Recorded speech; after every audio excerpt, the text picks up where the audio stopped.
Hello everyone, welcome back to our channel.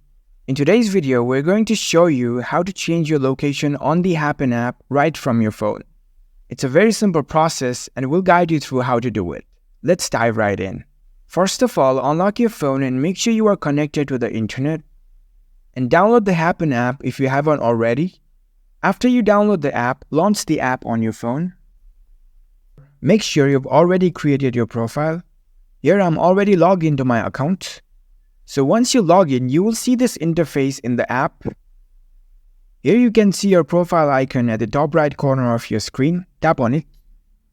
This is your profile settings. Here you can see the edit button. Tap on edit. Now scroll down to the bottom. And here you can see under my info, there is an option to change your city.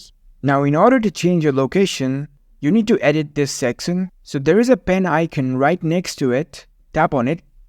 Here you will see the field to enter your location. Tap on it. Now enter your location. Select from the option. Tap on the arrow button over here. And that's it. You've successfully changed your location on Happn. Now you can explore matches from different places. So if you found this video helpful, don't forget to give this video a thumbs up and subscribe to our channel for more tech tips. Thank you for watching.